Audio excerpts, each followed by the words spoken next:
Setiap narasi besar dalam sejarah kemanusiaan tidak lahir dari ruang hampa. Ia adalah jalinan kompleks dari berbagai cerita, gagasan, dan keyakinan yang telah ada jauh sebelumnya. Agama-agama besar di dunia, termasuk Islam, berdiri di atas fondasi peradaban dan tradisi yang lebih tua, menyerap dan mengadaptasi konsep-konsep yang telah berakar kuat dalam kesadaran kolektif masyarakat. Memahami hal ini bukanlah upaya untuk merendahkan keagungan sebuah keyakinan, melainkan untuk melihatnya sebagai bagian dari dialog peradaban yang terus berlangsung. Ini adalah sebuah perjalanan intelektual untuk menelusuri jejak-jejak masa lalu yang tersembunyi di dalam teks-teks suci yang kita kenal hari ini, membuka mata kita pada kekayaan warisan pemikiran manusia. Ketika kita mempelajari Al-Quran, kita menemukan banyak konsep yang terasa akrab, namun sesungguhnya memiliki gema dari tradisi yang lebih kuno, terutama dari Zoroastrianisme. Agama yang berasal dari Persia kuno ini, yang didirikan oleh Zarathustra, adalah salah satu agama monoteistik tertua di dunia. Pengaruhnya terhadap Yudaisme, Kristen, dan kemudian Islam, telah diakui secara luas oleh para sejarawan. Konsep tentang satu Tuhan yang Maha Kuasa, pertarungan abadi antara kebaikan dan kejahatan, serta gagasan tentang hari penghakiman dan kehidupan setelah mati, semuanya memiliki akar yang dalam pada ajaran Zoroaster. Ini menunjukkan bahwa ide-ide besar seringkali melintasi batas-batas geografis dan keyakinan, diwariskan dari satu generasi ke generasi berikutnya. Salah satu contoh paling menarik adalah konsep mengenai nama-nama Tuhan. Dalam Islam, kita mengenal 99 nama Allah, atau Asmaul Husna, yang menggambarkan sifat-sifatnya yang agung. Nama-nama seperti Al-Qudus yang Maha Suci, Al-Hakim yang Maha Bijaksana, dan Ar-Rahman yang Maha Pengasih adalah pilar dalam pemahaman umat Muslim tentang Tuhan. Namun, jika kita melihat lebih jauh ke belakang, kita akan menemukan kesejajaran yang luar biasa. Agama Zoroaster memiliki daftar nama untuk dewa utamanya, Ahura Mazda, yang jumlahnya mencapai 75 atau bahkan lebih dari 100 dalam beberapa teks. Nama-nama ini juga mencerminkan sifat-sifat luhur seperti Yang Maha Bijaksana, Yang Maha Mengetahui, dan Yang Maha Perkasa.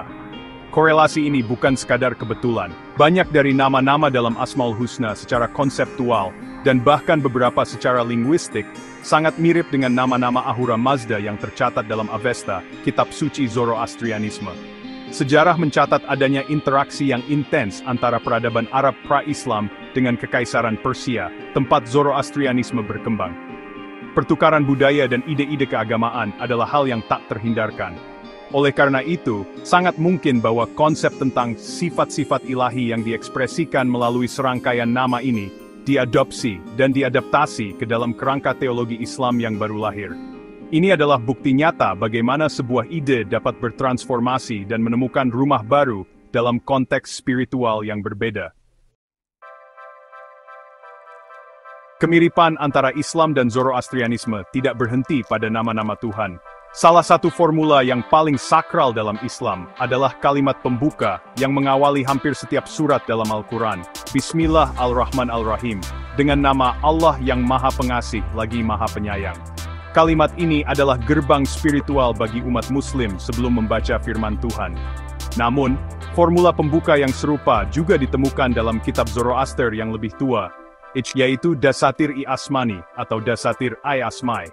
Kitab ini, yang berisi ajaran para nabi Persia kuno, memulai setiap dari 15 babnya dengan kalimat yang memiliki makna yang sangat mirip. Dalam nama Tuhan, Sang Pemberi, Sang Pengampun, Sang Pemurah, yang adil. Pola linguistik dan teologis yang hampir identik ini menunjukkan adanya pengaruh yang kuat. Penggunaan frasa pembuka yang memuji sifat-sifat welas asih Tuhan adalah sebuah tradisi yang tampaknya telah diwariskan.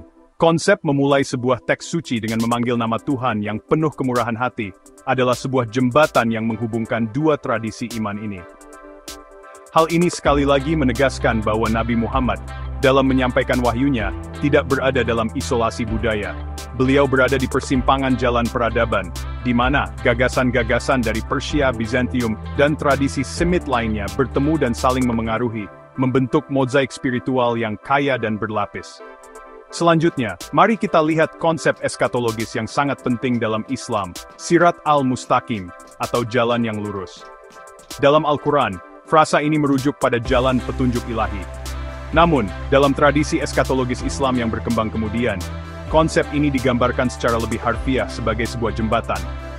Jembatan ini dikatakan terbentang di atas neraka, setipis rambut dan setajam pedang, yang harus dilalui oleh setiap jiwa setelah kematian untuk mencapai surga. Hanya orang-orang beriman yang dapat melintasinya dengan selamat, sementara orang-orang berdosa akan tergelincir dan jatuh ke dalam api di bawahnya. Ini adalah gambaran yang sangat kuat tentang pengadilan akhir. Asal-usul gambaran jembatan penentu nasib ini dapat ditelusuri kembali ke ajaran Zoroastrianisme. Dalam kitab-kitab Pahlavi kuno, seperti Dinkart dan Bunda Hishin, dijelaskan tentang jembatan Chinvat, atau jembatan pemisah. Jembatan ini juga harus diseberangi oleh jiwa-jiwa orang mati. Bagi jiwa yang saleh, jembatan akan melebar dan mudah dilalui, dipandu oleh seorang gadis surgawi yang cantik. Namun, bagi jiwa yang jahat, jembatan akan menyempit menjadi setajam mata pisau, membuatnya mustahil untuk diseberangi dan menyebabkan mereka jatuh ke dalam jurang kegelapan atau neraka. Kesamaan antara Sirat dan jembatan Chinvat terlalu mencolok untuk diabaikan, menunjukkan adanya konseptual yang jelas dari tradisi Persia kuno. Janji surga dalam Al-Quran seringkali digambarkan dengan kenikmatan-kenikmatan indrawi, termasuk kehadiran para bidadari. Dalam surat At-Tur, ayat 20, disebutkan bahwa orang-orang beriman akan dikawinkan dengan bidadari-bidadari yang bermata jeli, yang dikenal sebagai huris. Makhluk surgawi ini digambarkan sebagai perawan-perawan cantik yang menjadi pendamping bagi para penghuni surga. Konsep ini telah menjadi bagian yang sangat dikenal dalam imajinasi populer tentang surga dalam Islam. Namun, asal-usul dari istilah dan konsep ini tampaknya juga berasal luar tradisi Arab, yaitu dari kepercayaan Zoroaster yang lebih tua. Dalam teks-teks Zoroaster, terdapat makhluk-makhluk surgawi perempuan yang disebut hurust. Mereka adalah roh-roh cantik yang tinggal di surga dan melambangkan kesucian serta keindahan alam baka. Kata Arab huri diyakini oleh banyak ahli dan sejarawan sebagai adaptasi dari kata Persia hurust. Ini menunjukkan bahwa bukan hanya konsep teologis yang besar, tetapi juga detail-detail spesifik tentang kehidupan setelah mati, yang dipinjam dan diintegrasikan ke dalam ajaran Islam. Gambaran tentang pendamping surgawi yang cantik adalah sebuah motif yang melintasi budaya, menawarkan imbalan yang menarik bagi kehidupan yang saleh di dunia. Selain dari Zoroastrianisme, pengaruh dari tradisi keagamaan lain seperti Buddhisme juga dapat ditemukan dalam Al-Quran. Salah satu kisah yang paling menyentuh adalah kisah kelahiran Isa atau Yesus, yang diceritakan dalam surat Maryam, ayat 22 hingga 26. Dalam versi Al-Quran, Maryam yang sedang menahan sakit bersalin menyendiri di bawah sebatang pohon kurma. Dalam keputusasaannya, sebuah suara menyuruhnya untuk menggoyangkan batang pohon itu, dan kurma-kurma matang pun berjatuhan untuk menjadi makanannya. Detail tentang kelahiran di bawah pohon dan buah yang jatuh secara ajaib ini tidak ditemukan dalam kitab-kitab Injil kanonik Kristen. Namun, narasi yang sangat mirip justru ditemukan dalam kisah kelahiran Siddhartha Gautama, Sang Buddha. Dalam teks-teks Buddhis kuno seperti Nidanakata Jakatam, diceritakan bahwa Ratu Maya, ibu Buddha, melahirkan putranya di bawah sebuah pohon sala di Taman Lumbini. Saat persalinan, ia berpegangan pada dahan pohon tersebut. Kisah ini kemungkinan besar menyebar ke Timur Tengah, melalui jalur perdagangan, dan sampai kepada masyarakat Arab, melalui teks-teks apokrif seperti Injil Arab masa kanak-kanak Sang Juru Selamat. Nabi Muhammad, yang dikenal sangat peka terhadap kisah-kisah orang dahulu, tampaknya mengadaptasi narasi yang indah ini, dan memasukkannya ke dalam konteks kelahiran Isa, seorang nabi yang sangat dihormati dalam Islam. Fakta bahwa Nabi Muhammad memasukkan dan mengadaptasi berbagai cerita dari tradisi-tradisi yang lebih tua, bukanlah sebuah hal yang mengejutkan, jika dilihat dari konteks sejarah. Jazirah Arab pada abad ke-7 adalah sebuah kuali peleburan budaya, tempat bertemunya para pedagang, peziarah, dan pemikir dari berbagai penjuru dunia. Kisah-kisah dari tradisi Yahudi, Kristen, Zoroaster, dan bahkan Buddhisme beredar luas dalam bentuk lisan maupun tulisan. Muhammad, sebagai seorang yang bijaksana dan reflektif, jelas terpapar pada kekayaan narasi ini.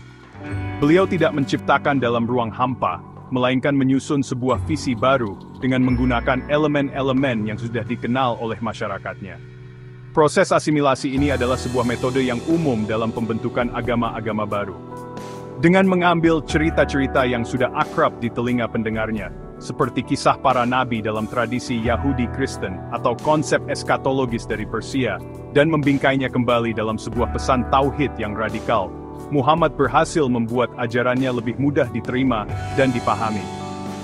Beliau memberikan makna baru pada kisah-kisah lama, menjadikannya bagian dari sebuah narasi ilahi yang lebih besar dan komprehensif. Penggunaan kisah-kisah kuno ini adalah sebuah strategi retoris yang jenius, yang menjembatani masa lalu dengan masa kini, dan memberikan legitimasi historis pada wahyu yang baru.